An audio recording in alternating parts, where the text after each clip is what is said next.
security in the Middle East is fast deteriorating. We begin in the Middle East. Of a wider war in the Middle East. Israel continues to hammer Gaza as it fights its war against Hamas. Geopolitical tensions have long plagued the Middle East, with recent developments sparking concerns of a full-scale war. Killings could significantly escalate an already volatile military situation in the Middle East. Various factors, including political unrest, economic challenges, and religious and ethnic conflicts, have contributed to increased regional tensions. The struggle for regional dominance among major powers has escalated proxy warfare and exacerbated tensions, heightening the risk of conflict. Central to these tensions is the ongoing Israel-Hamas conflict, rooted in deep-seated historical, religious, and territorial disputes. Recent military operations, attacks, and counterattacks have further inflamed the situation, raising fears that the conflict could destabilize neighboring nations. As global attention remains fixed on the Middle East, understanding the complexities of the Israel-Hamas conflict and its broader implications is paramount in assessing the region's stability and the potential for wider conflict. Israelis must see their legitimate needs for security materialized, and Palestinians must see their legitimate aspirations for an independent state realized in line with United Nations resolutions, international law, and previous agreements.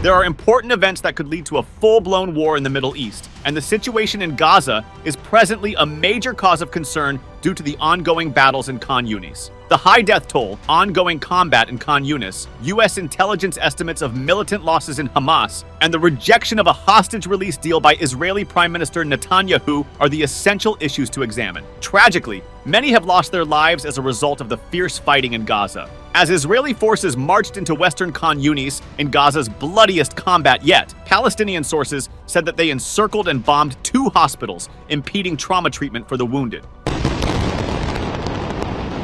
U.S. intelligence indicates significant losses for Hamas. According to U.S. intelligence, only around 20% of Hamas militants have been killed since the Israeli attack on Gaza started on October 7th. These figures, which are the first since the conflict, are inadequate, despite Israel's claim of destroying the Palestinian group that controlled the Gaza Strip prior to its most recent assault. When asked about Hamas's ability to fight Israeli forces and shoot rockets for months,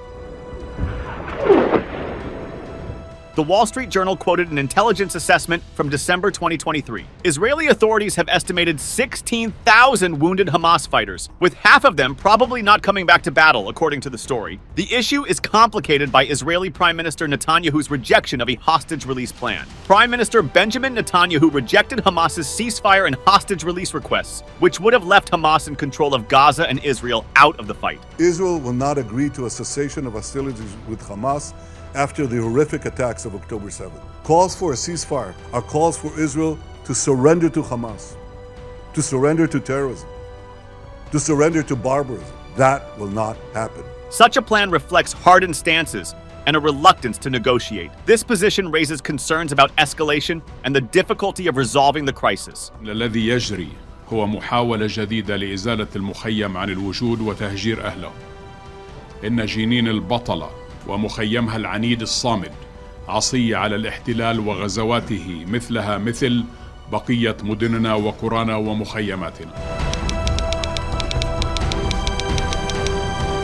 In the Red Sea, international maritime traffic and regional stability are threatened by Houthi attacks on commercial and military boats. Houthi forces spokesman Yahya Saree said the latest launches were in continued support and solidarity with the Palestinian people. أقدم العدو الأمريكي البريطاني وفي إطار دعمه لاستمرار الإجرام الإسرائيلي في غزة على شن عدوان غاشم على الجمهورية اليمنية ب73 غارة استهدفت العاصمة صنعاء ومحافظات الحديدة وتعز وحج وصعد. After Israel's Gaza invasion, the group threatened to attack ships of Israel.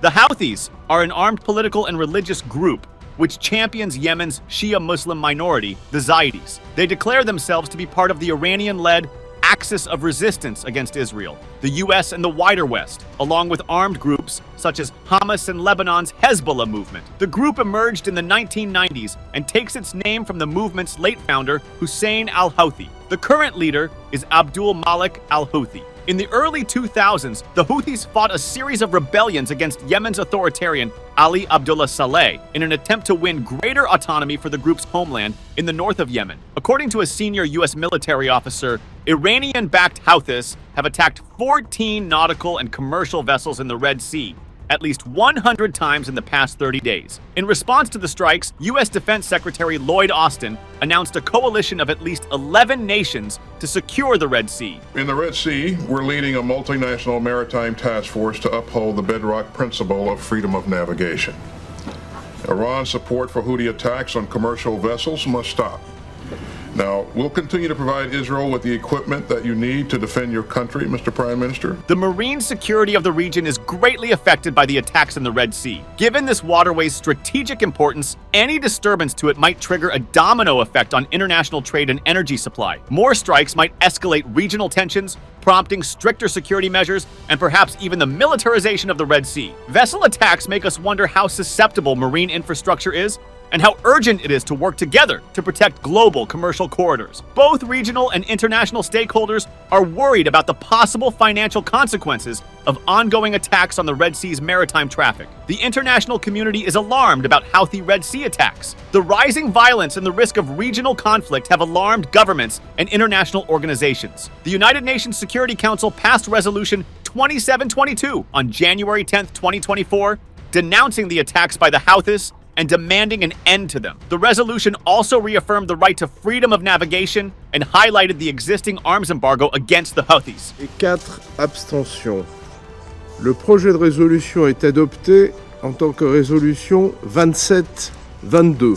China and Russia remained absent, who believed that a truce should be pursued instead of a U.S. response that could escalate the Israel-Hamas conflict. Several U.S. and U.K. lawmakers voted in favor of the measure. Multiple governments have demanded that the Houthis end their violence in their statements. Notable among the 44 states that condemned Houthi interference with freedom of navigation in December 2023 were NATO and EU countries. The United Kingdom, the United States, Bahrain, Germany, and Japan were among 13 states that released a supplementary declaration on January 3, 2024. We will hold malign actors accountable for unlawful seizures and attacks in the Red Sea, the government stated. The Palestinian militant group Hamas is holding a large number of captives, which is adding fuel to the fire. More recently, a number of hostages were released. However, the hostage situation is dire and painful for the families and hostages themselves. The United States, Qatar, and Egypt are among the major regional and international actors that have been actively involved in the hostage negotiations. على الرفض التام للتهجير القسري للفلسطينيين ونزوحهم إلى الأراضي المصرية في سيناء إذ أن ذلك ليس إلا تصفية نهائية. These nations have played significant roles as mediators in the talks between the warring factions. Participation of multiple countries in the talks is indicative of the situation's complexity and the acknowledgement of the necessity of a multilateral strategy for reaching a settlement. With its diplomatic clout, the U.S. has been trying to open lines of communication and even negotiate a solution. As regional powers with connections to different groups, Egypt and Qatar each bring unique viewpoints and bargaining power to the table. A peaceful resolution to the hostage crisis is of the utmost importance. The escalation in Lebanon and Syria, particularly involving Israeli airstrikes in South Lebanon, and the death of a Hezbollah members has threatened the peace and stability of Middle East. In June 2023, tensions between Israel and Lebanon intensified following the erection of Hezbollah tents and amidst claims by Hezbollah that Israel was constructing a wall on the Lebanese part of Gaza, a village divided by the UN-drawn Blue Line, which serves as the de facto border between Israel, Lebanon, and the Golan Heights. Gaza, initially designated to be divided between Lebanon and Israel, had been fully occupied by Israel in 2006. The presence of Hezbollah tents inside the Shabah farms and the Kfar Chuba Hills, areas disputed between Israel and Lebanon, prompted Israel to lodge a complaint with the United Nations. Israeli media reported the removal of one tent by Hezbollah, although the group did not officially confirm this action. Simultaneously, Lebanese officials raised concerns about Israel's construction of a wall around Gaza. Lebanon warned that Israel's actions could lead to the annexation of the northern part of the village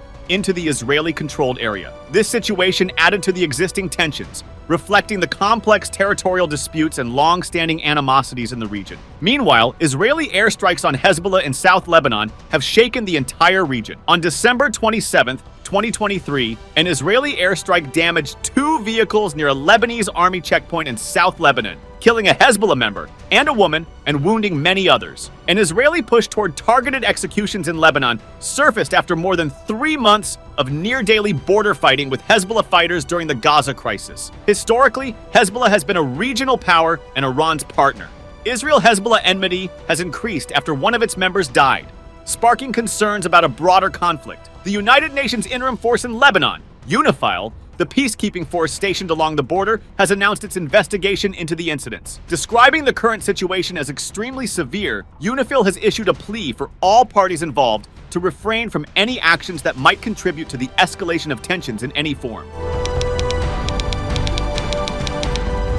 Since the Iranian Revolution 1979, which marked the ascendance of religious hardliners to power, Iranian leaders have consistently advocated for the elimination of Israel. Iran rejects Israel's legitimacy, viewing it as an illegitimate occupier of Muslim land. Iran's involvement in supporting the Syrian government has expanded significantly with the dispatch of thousands of fighters and military advisors. Israel has always been concerned about potential covert efforts by Iran to supply weapons to Syria, who pose a threat to Israel. Meanwhile, 5 IRGC members were murdered in Syria in a raid on the 20th of January, 2024. The loss of IRGC members has complicated regional politics. Iran vows to retaliate against Israel after the Lebanon and Syria crises. Israel has not confirmed its involvement in the assaults. Therefore, its reaction is unknown. Iran's foreign ministry spokesman Nasser Kanani called the strike an attempt to promote instability in the area.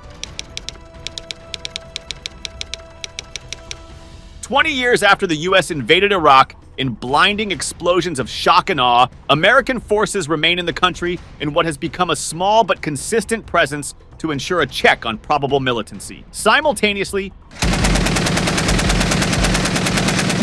6 years after the war against the Islamic State, Iraq still faces significant challenges in its recovery. Over 1 million people remain internally displaced. 1 million people need humanitarian assistance, and reconstruction is projected to cost at least $88 billion. An already unstable situation has become much worse as a result of attacks on air bases by the Islamic resistance, injuries sustained by the U.S. and Iraqi troops at the hands of militants backed by Iran, and general deterioration in ties among the U.S., Iraq, and Iran. Militants backed by Iran wounded U.S. and Iraqi forces in western Iraq, marking a major episode in the Middle East. As a result of Iran's backing for militia groups that oppose the U.S. occupation in Iraq, this strike is symptomatic of the long-standing proxy wars in the area. Combat casualties heighten geopolitical tensions and highlight the complex network of alliances and rivalries, both of which contribute to heightened security concerns. On January 12, 2024, a militia backed by Iran launched rockets and ballistic missiles against the American-occupied Al-Assad air base, according to the U.S. Central Command. The attack wounded 1 Iraqi soldier. Attack on the base was claimed by the Islamic resistance in Iraq. U.S. military base in Iraq was attacked on Saturday. According to a statement from U.S. Central Command, Iranian-backed militants launched ballistic missiles and rockets at the Al-Assad air base near Baghdad. According to the Washington Institute for Near East Policy, the group was created in late 2023 by a number of Iraqi military groupings with ties to Iran. Many of the countries in the region suffer from a combination of issues, including corrupt and self-serving elites, inadequate or non-existent economic development, difficulties finding and keeping a job, threats to national unity, and instability from growing populations and increasing extremism. Taken as a whole, the lack of a straightforward method to estimate or forecast the degree of stability in any particular nation, much alone the area, becomes abundantly evident. If we try to generalize about the Arab world or the MENA region based on a single set of characteristics, which vary considerably even between nearby countries, we will miss the big picture. There are just too many variables at play here. Additionally, as history has shown all too clearly, stability or instability can shift in an instant due to the acts of a specific figure or leader, interpersonal conflicts or capacities for cooperation, the missteps or interactions of specific players, interference from outside sources, the effectiveness or ineffectiveness of crisis management or warfare, and attention-grabbing catalytic events. To conclude, the Middle East is at a crossroads, flirting with conflict. As of 2024, multiple geopolitical, historical, and socio-economic forces are straining the region's stability. Escalating war in Gaza, attacks in western Iraq, and the attack on transit ships in the Red Sea have raised tensions and instability. Hamas hostages, the Israel-Hamas conflict, Red Sea Houthi attacks, and other regional developments have produced a fragile web of interconnected problems. All of these incidents have exacerbated rivalries and strained diplomatic relations, raising concerns about a wider and more catastrophic conflict. Events are shaped by regional powers like the US, Iran, and Israel.